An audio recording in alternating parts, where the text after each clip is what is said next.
Good morning. Thank you for listening to WXOX 97.1 FM or our sister station, WXND 100.9. This is Artists Talk with LVA and the show produced by Louisville Visual Art, and I'm the host, Keith Waits.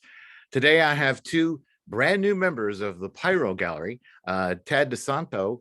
I'm trying to read my Tad DeSanto is a 74-year-old self-taught artist who has been showing and selling his work since 2005.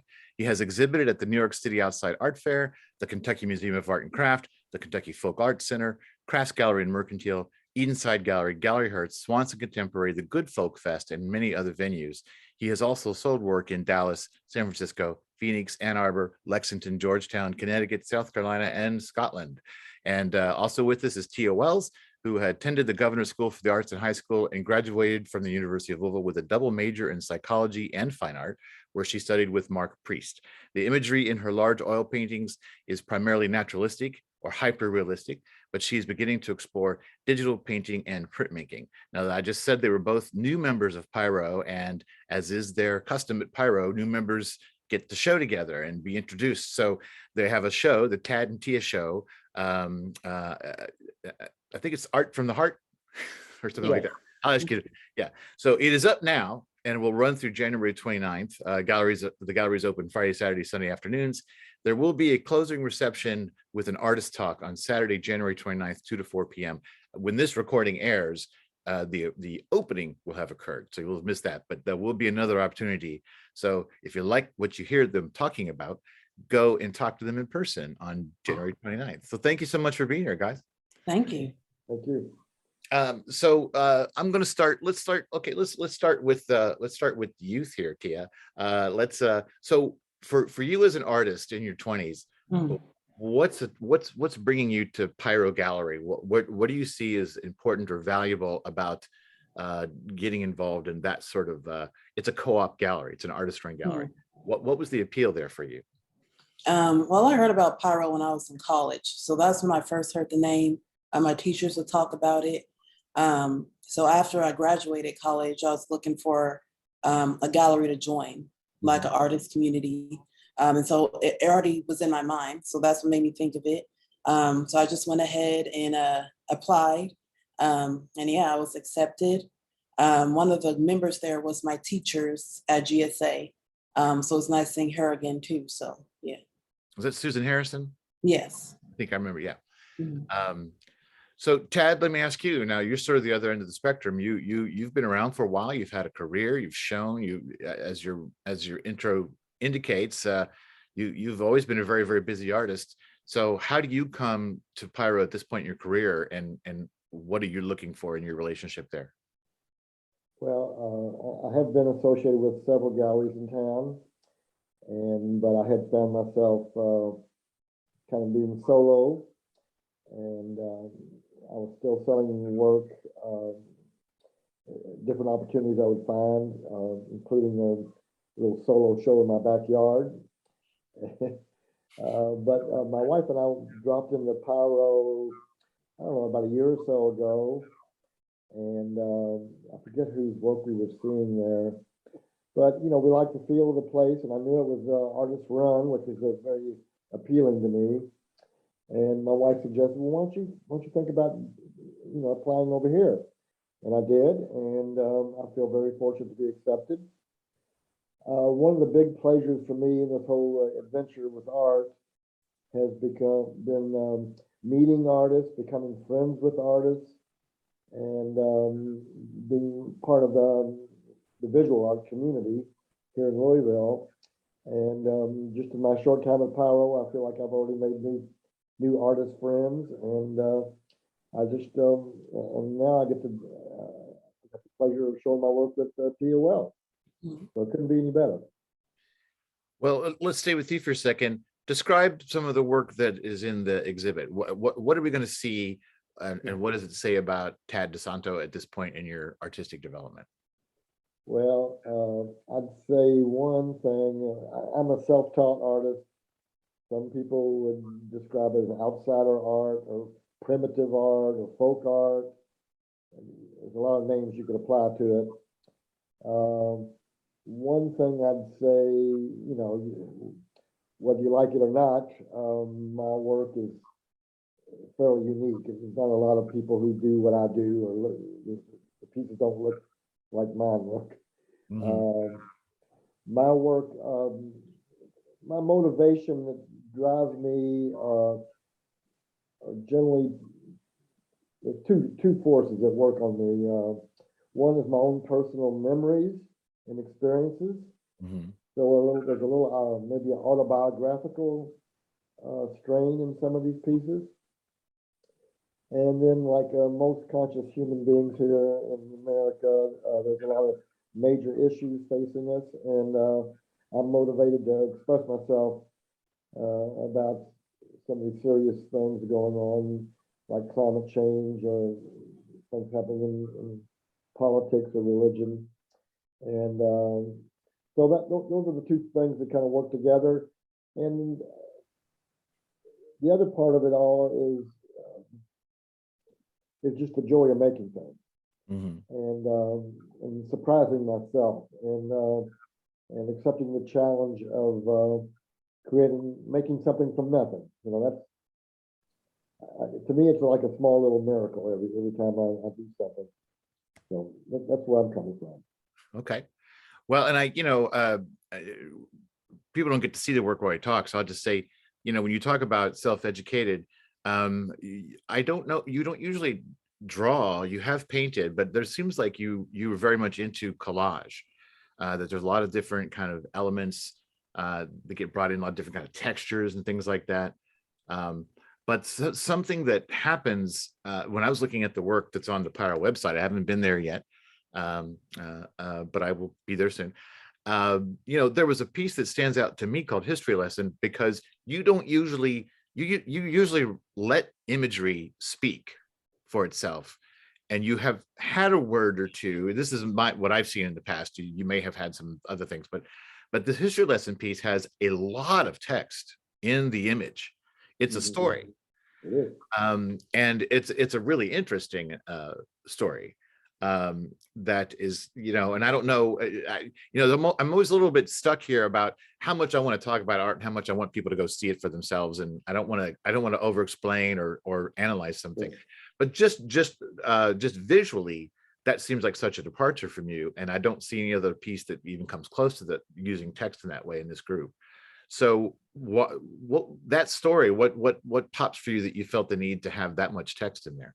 Well, it's amazing, and maybe if we all live long enough, certain memories will kind of bubble up through your brain pan. Yeah. That you've forgotten about or repressed one way or another, and somehow that story, which I'm not going to recount here, came to my consciousness, and I immediately recognized how odd this situation was, especially in the context that we're living in today. Right. And this, what occurred in that instance is something that's happened to all of us through our lives in schools, where we're taught history in this country. Well, the history leaves out a lot of things that we should know about. And that's what's going on right now. It's BLM and anyway, this whole story kind of came to the foreground, and I'm also have some talent in writing, and I knew that I could concisely convey that story on a 16-inch panel, and I included so it's mainly all oil stick, but I did include a rather old photograph of myself as a young child, which is when this story took place, and some other iconic images of blackface that pertains to the story in some way. So yeah, that's got a little more text than normal, but and like you say, often my pieces include words, and the words are usually the title of the piece. Like I've got a piece in my living room that says, and the words on there are, "Thinking so, don't make it so." So I don't know why I do that, but I like to include, there's another piece in the show called I Told You I Was Sick. And it's got a lot of medical imagery in the background. And anyway, a lot of these stories have just little personal connections. And you talk about the materials. One aspect of my work is I like to use found materials, or sometimes things people have given me or somehow I've ended up with. And I have literally walked down the alley or walked up to the loop where I live close by and found something on the ground, and 2 days later I'm making something with it.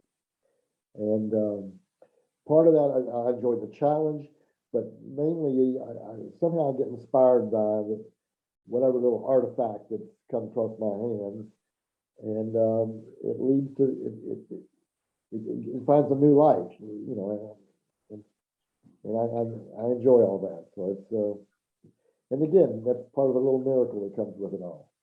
Sure. Well, let me get back over to Tia here. Now, so Tia, when I look at the pieces on the Pyro website, and in your bio, which I sort of took, your intro I took from a longer statement you have on the website talking about your work, you talk about being very naturalistic or even hyper realistic, and there's several images there, the king's images, that sort of fall into that, you know, description. But there's also these other images that seem to be about looking at gems and things that become really complicated abstracts, and maybe they're not technically abstracts, but I think they do move in that direction. Talk to me a little bit about what each of those kinds of images, where is each one of those images coming from? I think the realistic images like the Buddhas and the kings, those, like, initially I paint for form. So a big goal of mine is to try to paint something in its likeness as much as possible. So try to make it look as much as the object as much as possible. So making sure I got the colors right, making sure I have the shadows right and the highlights right. But I think as I'm painting more, it starts to develop kind of like an essence of its own, I guess, like its own energy that comes from the painting. Because the artists I'm inspired by, especially like Renaissance artists in the past and their dark backgrounds and how they highlighted the main figure, that kind of drove me to paint things more realistically or hyper realistically. And two, I like doing a series of things. So it's not just one Buddha, or it's three of them, or not just one type of this, it's multiple of that. So me doing, having things like in the set. And the diamonds, that was the original goal too, to like paint it in its likeness. I had an actual still life image that I placed on a chair and then painted it from what I was seeing. But I think with that, it turns into more of the process of painting the diamond. So I'm gonna do this facet of the diamond, then I'm gonna do this facet next, and then the next facet, then bring in these colors in the background. So in my mind, when I'm painting, it always starts as one thing, but it ends up like kind of going into something else or something different sometimes. Well, which reminds me of, I know it's cliche, but right, it's like, you know, you never stop growing and developing as an artist. You're always, if you ever stop, you're dead, because you just never should stop. And it's interesting though when you talk about the, you know, those jewels, you know, it's several times there are, it looks like some flowers around. So that's when you're talking about the still life, you must, and when you look at just the frame of that, then it's like those flowers are kind of an anchor into the naturalism. And then, but if you look into the facets of the jewel, you know, you sort of start to get lost. You sort of start to get taken out of your mind, starts to go somewhere else. Yeah, and that's kind of like how it was painting them. Like originally I'm like, okay, it's gonna look exactly like that's diamond, or that's my intent, to make it just look exactly like the diamond. And then eventually it ends up, as you're painting, kind of going and growing into a different area. But like you said, I think it is all about growth as a painter. One thing I admire about Tad's work is he has messages in his art, versus just painting for likeness. It's an actual story behind it. And that's something I can definitely, or I'm inspired to do in the future, is do more stories versus let me just paint for form, and let me just try to get the like how something looks, but maybe get the bigger symbolism behind it. Exactly. Mm. Well, so you guys are coming in together and you're showing together. How much time did you spend talking, or did you guys get together and talk about what was going in? Like, did you hang the show, and like how much interaction have you guys had together? Tia, we'll start with you. Mm-hmm. Yeah, me and Tad were texting. This is my first show, period. So it's helpful to have his support too. So like texting, you're gonna put your art here, I'm gonna put my art there. And pretty much like how we're gonna market it. So like going on websites that do certain banners or things like that to kind of get the word out. So yeah, we work together through text on where things are gonna go and be placed at. Yeah. Mm. Tad, what was it like for you to work with Tia? She's talking about what she learned from you. What did you learn from her? Well, Tia's a very pleasant person. We didn't know each other at all, and so we're kind of thrown together in this whole little project. And being an artist-run gallery, you know, it was a lot of the responsibilities for getting the show together.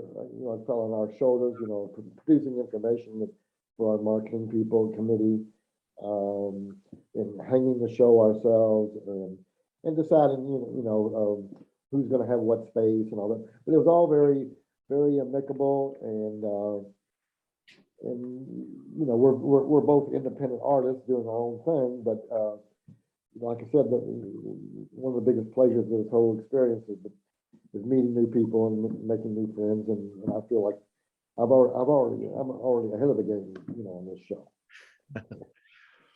Were there, it always occurs to me to ask this question when two artists are showing together through circumstance, rather than spending maybe a long time developing a show together, something like that. The circumstance here being you guys are both new members at Pyro. So when your work came together in the gallery, does Tia's work in juxtaposition to yours make you see any of your stuff any differently, or think any differently, or did you see relationships between them? No, I think what we're doing is, we're totally unique, Yeah. and individual.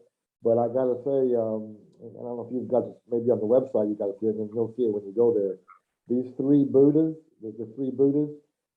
She does the you know the old monkeys, see no evil, hear no evil, speak no evil. Well, she's applied that to these green Buddhas, and they're knockouts. They are a knockout triptych, and I think to me that's the highlight of the show right there. Thank you. Are they, Tia, are they three different paintings, or are they a triptych where you would want them to be together? You can buy them individually, but I think they do look better together, like the message, like hear no evil, see no evil, speak no evil. So yes, people hearing, please come in, please take a look at them. Please, don't be, cheap with your money. This is unique art that's made by me and Tad. We worked really hard on it. So if you're here, yes, please come in, see the Buddhas, see the king, see the diamonds, see Tad's work, and yes. And don't be shy with the pockets. Don't be shy about plugging either. Wow. Okay. I want to ask you, Tia, about the Buddhas and the kings and these images. So we talked a little bit about the sort of style or whatever between the two kinds of series that's going on here, but why the Buddhas, and is there like what are you sort of getting at with the way you're depicting these leaders, these leaders that at least definitely the Buddha has sort of a spiritual religious sort of significance, of course, but like are you expressing something about your own spirituality, or are you commenting on spirituality and the spirituality and religion as we see it in our world? Mm-hmm. I'm not sure, maybe both. Mm-hmm. I didn't go into it like, I'm gonna paint these for religious reasons. I went in like, I have this still life Buddha statue that I actually have those statues, and I'm gonna paint this just to try to be a better artist and learn more techniques and things like that. But I do think like, because I chose to paint those things versus something else, that it must be some type of reason, I guess, why I was drawn to those certain images. I do like Buddhism and their message of like just peace and harmony and everything like that. I did take religions class and I like that. So I don't know if that's maybe subconsciously how the kings came into play. But yeah, that it could be maybe some symbolic underlying religious thing going on. I'm not sure. But. Well, and it's part of the thing about talking to artists is that a lot of times I think, I sometimes wonder if the real response to a question like that should be, I don't know, what do you see? Just you tell me, because there's two things I will observe about your statement, because I find to be a lot of times artists are responding to very practical, grounded, sort of real world things. I painted because it was COVID and I couldn't leave my house, so I didn't normally like to paint landscapes, and I started painting still lifes. It's like they're sometimes very simple things can shift what an artist does, and then somebody comes in and goes like, "Oh, I see so much meaning and stuff," and you're like, "I was just painting a Buddha because I had a statue and it was cool," which is a fine reason to paint it.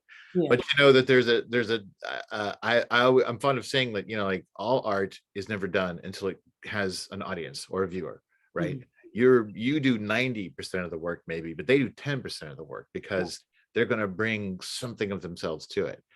So, and I sometimes that might sort of shift a little bit. It might be more, it depends, I think with theater, maybe it's a little bit more, because if you do a comedy and nobody laughs, it's a problem. But so I just think that it's interesting the way you talked about. So you were approaching it more from just a very practical motivation and what you wanted to do to push yourself as a painter. But then you see those things and think, what does all that mean? No, it's definitely interesting you brought that up, because in school they're like, you can paint for form, or I think paint for function was the two things. So function, people had a message, symbolic reasonings they were going about their work, like for a greater purpose or things like that. And you have form people who just paint because they're trying to do better techniques or like things like that. But then I had one teacher in art history who was like, everybody paints for function, because even the things you think you're not painting for, like for any reason, you were drawn to those things for a certain reason.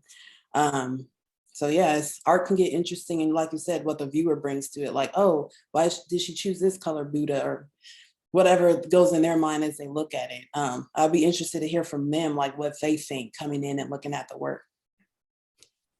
Well, Tad, let's switch back to you. So when you get described so much, just reading your introduction, you've been very present in folk art exhibits and things like that.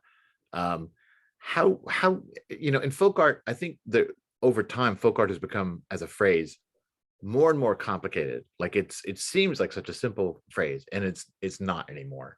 And I feel like I could apply it on some levels to so many different kinds of things. How do you see yourself in that? Like, what do you think is a folk artist? Do you accept that description of yourself, and why does that fit or not fit for you?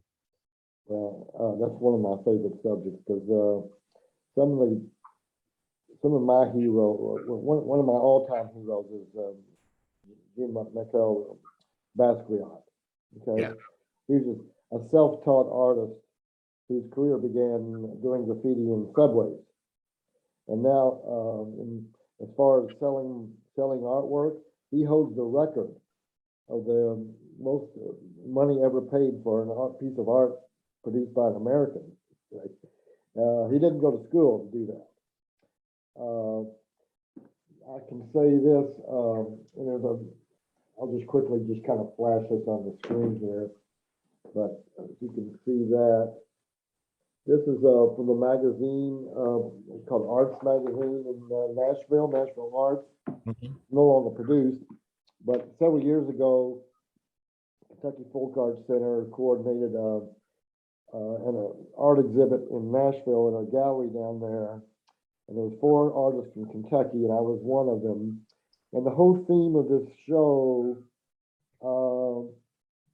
was the proposition that quote unquote folk art was traditionally viewed as came from a rural background, and there was pictures of a lot of religious iconography in those images.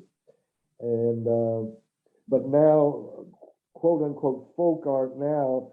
The theme of this is urban. It's urban contemporary, quote unquote, folk art. And I was one of the four in this show. And I agree with the premise completely, because there's people like, and it's high time that's happened, but people like Thornton Dow, African American, who's now deceased, his works in the Museum of Modern Art. Mhm. And so what I'm saying is there's artificial boundaries, and people do it in music. They do it with, in all kinds of arts. I think it was Louis Armstrong that said, if it's good music, it's good music. Okay, you can call it anything you want. And same thing with art. If somebody produces something that's beautiful or challenging or provocative and it's captivating, I don't care if he's using tar or dirt and spit. Okay, it's art. He made this or she made this, and it has its own power. And so giving it a name, those are, and I understand how critics and people who write about art, they've got their own challenge, how they're going to deal with this stuff. And Yeah. that's one thing I love about Pyro and in the arts community in Louisville or anywhere you go, is the broad spectrum of what we call art. It could be some conceptual thing, it could be neon, it can be glass, it can be clay, it can be, the materials I use. The spectrum is so broad, and people need to realize, there's art everywhere. There's art walking down the street. If you got a sharp eye, you're walking right past it every day. It might be on a commercial building or something on somebody scribbled on the sidewalk. But anyway, I'm kind of going off on a tangent here, but It's fascinating. folk art, I know it's a handy thing to use, or even outsider art. There's been a lot of controversy about who's outsider, because originally outsider art meant it was just created by a person who had no thought of ever showing it or selling it. There was a purity to it, and a lot of it came from mental institutions, where I should probably be. Okay, but outsider art then became quote unquote commercialized. So you got the outsider art fair, and but still there's a lot of purity in the making of the work, whether it gets exhibited or whether it gets sold. I think there's a lot of purity that can be found in the work itself. But I'm just hesitant to put name tags on everything you see, and I just advise people to take it as it is and make up your own mind whether you like it or not. I've experienced that frustration so much on the show, because here I am we talk, like, just even talking about like saying to Tia, naturalistic, and well, what does that mean? And naturalistic is maybe not the same thing to everybody. And but I've always struggled with, if you ask somebody in Kentucky what folk art is, they're going to say from Appalachia, right? They're going to say, they're going to immediately go to a certain image. And then, but like you say, I would never, typically have thought of Basquiat as a folk artist. But when you talk about not going through formal university education or art school or whatever like that, and just having that purity of expression and discovering it for yourself by stumbling into the mediums and the opportunities, that's maybe, is that a definition of folk art? And then that could happen in any city, community, town, county, state, country, that can happen anywhere. And as long as it's sort of a natural expression developed from that person in their environment. I agree, but I also wanted to add the caveat. Don't get me wrong. I appreciate a person like Tia that's done school, spent the time and money to get training. And I love landscapes, still life, portraits, people who have just extreme skills and can do photorealistic paintings and all that. Like I say, I admire all that kind of work. But we don't have to have a tag on every little person like me coming along the way. No, well, in fact, when I was looking at these images, there was a couple of images that, I'm not sure if it's something, of course you would have seen it, I think, but there were a couple of figures in your images that remind me of like the Blue Meanies in Yellow Submarine, you know, like, which is a very pop art influence. And so even though you're a folk artist in this collage thing going on, it also there are hints of those kinds of things, those kind of sophisticated, animated, more developed imagery. So yeah, I agree. So Tia, let's go around. We talked about self-taught. Let's talk about a little bit more about education. So you have your degree, which was was it psychology and fine art? Yeah, so I majored, double major in undergrad in psychology and art. Yeah, so they were two separate majors. So I had a psych major and then a art major. And then I went to school. I had art classes all throughout school, starting in pre-K, I think. And because we had to take art class as part of our just grade school. You had to take art and PE, but I didn't get serious about it until high school. And then I had the privilege of being taught by Daryl Smith and Dennis Whitehouse, if they're listening. So they're the first ones that got me more serious about art, because art is something I've always done. It's just they train me up to have it look, I guess, like learn those skills and things like that, like different brushing techniques and stuff, and why I want to do art in a certain way. Now, Dennis, I'm sorry, were you at Ballard when Dennis was teaching there? I was, yeah. Okay, cool. Yeah, no, he taught me a lot, how to paint planes of a face, how to use mixed media, what type of art style path might be good for me.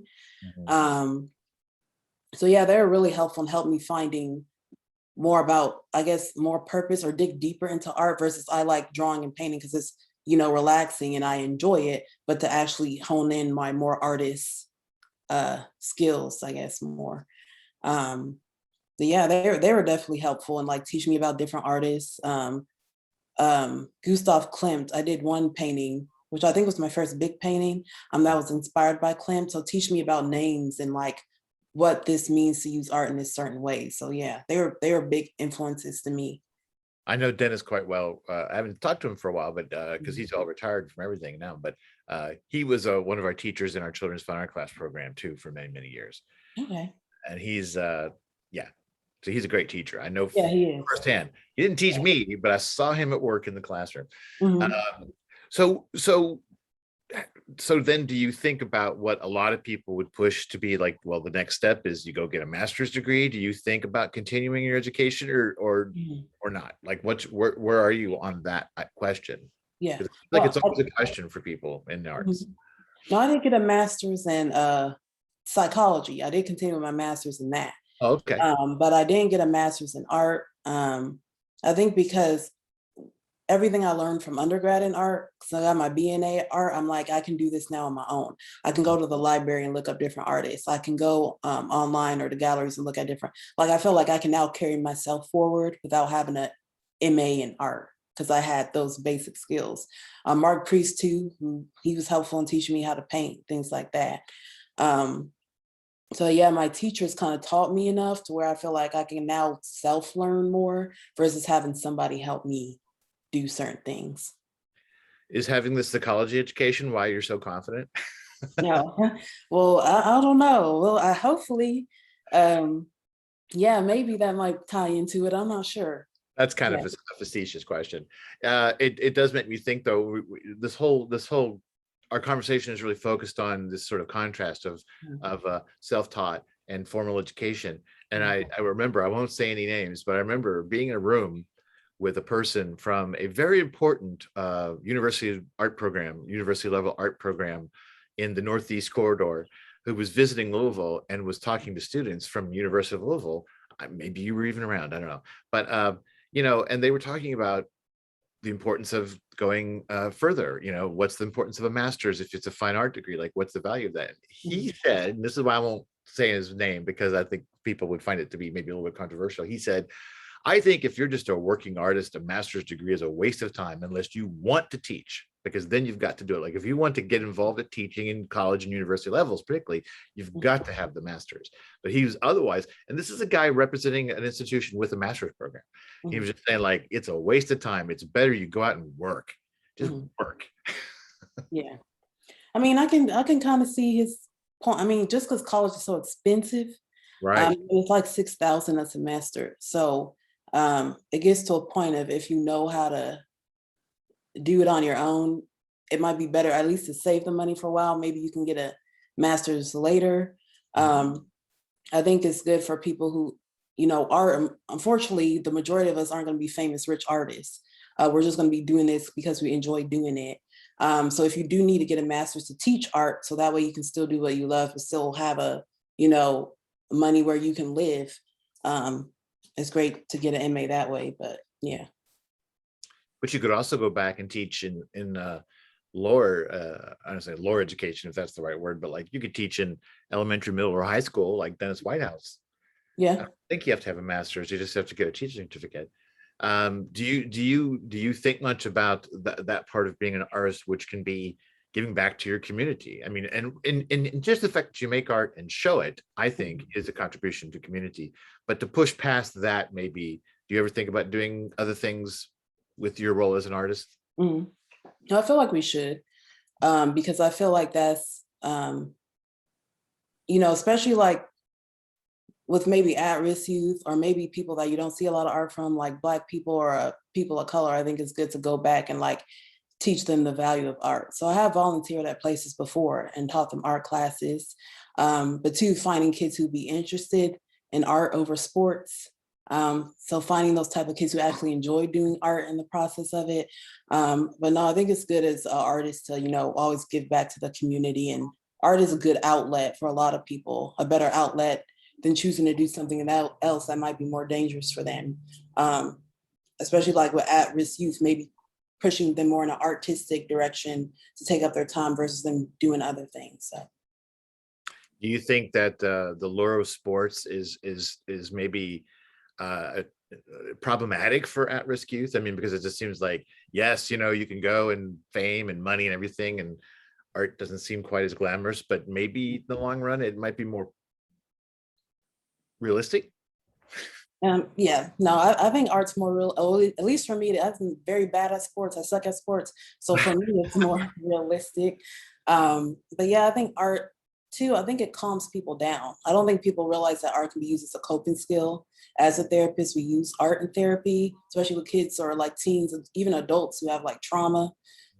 Just the act of just coloring or drawing can, you know, kind of get their mind straight a little bit. So realizing that something as simple that people may disregard as drawing or art can actually help people in a lot of ways. It can be so meditative. You know, you just get lost in it. And what I always talk to people and go like, I can't draw. I'm like, you're talking about it the wrong way. If you just draw and just throw it away, don't let anybody see it, but just the act of drawing is going to be like valuable to you. Just yeah. Not every art has to be a big thing. You can just do it for yourself. Like, yeah, it's just something for you. So Tad, coming back to you for a second here, as a, you know, and I only said this because you put in your intro 74 years old, but I just think it's funny, which by the way, as we're taping this, Tad will be 75 the day after we're taping this. So happy birthday, Tad. Thank you. So when you listen to Tia talk about where she is and what she hopes to do, as somebody I don't know, what's the appropriate word to use for somebody at your age as an artist? A senior, elder. A lot of what you were talking to Tia about, I agree 100%. You know, I find, you know, making things, doing art, whether you're trying to get it sold or get it out of your house or whatever, you know, the act of doing it, there's a lot of pleasure associated with that, I think. Sometimes it's cathartic. Sometimes you just get lost, like you said, get lost in it. I mean, I've been down there for hours and And I'm in another place. I'm not thinking about anything outside the world, you know, any of the problems, any of the issues, any of the personal or whatever it might be. I am just in that moment, and time is flowing by, and I'm just swimming in my own little world, you know. But and also, you know, there's I mean, one of the members of Pyro, who I deeply admire her work, is Betty Levy. Yeah. And the reason we've become friends, and recently we asked her, how did you end up in Louisville, Kentucky? Because she's not from here. She's from New York State. And she said she came to the University of Louisville to study art therapy. At that time, University of Louisville was one of the only 6 schools in the United States that offered that as a curriculum course. And she chose Louisville, and she found a husband, and she's had her life here. And one of the people who's been a big collector of my work is also was an art therapist. And you know, I've grown to appreciate the fact, like Tia was touching on. I mean, people have all kinds of traumas in their lives, and art therapy is, you know, it's not like some made up thing. It really helps people find out who they are, what their issues are, how to express themselves, and deal with these with trauma or incidents in their lives. And I think in my work, and my wife even used it recently. She said, you know, hey, you've already got your catharsis. You can go out and sell it now, you know, because I was hanging on to it, like the piece you were talking about, a history lesson. Well, I mean, a lot of people have experienced worse things than that story depicts, much worse than that. But that was an incident that just, I think, had a larger message behind it. Absolutely. And for me to express it and do it, helped kind of bring it all to light, you know, in my mind at least. And so to me, and just enjoying, you know, and I paint with my fingers, just the tactile feel of pushing that painter, you know, those oil sticks around is just wonderful. There's a lot worse you could do, okay? Well, I think the story and history lesson is you know, it's not hard to see why you brought that out now, because it really speaks to, as you talked about a lot of your work, speaks to something that's in the air, it's in the moment. And I think the value of that is to understand. I mean, it seems when people might be, younger people like Tia's age might be surprised about reading, and I think it's much more than just the blackface element too. I mean, I think it's a fascinating little story, and I think that's what you can do as an artist and as a person, is you bring something back out from your memory, and I think a lot of art does that. But I think I got to wrap it up here. So I think basically what we're talking about is that art is more than something on the wall. Absolutely. Yeah. So, you know, Tia Wells and Tad DeSanto, thank you so much for being with me today.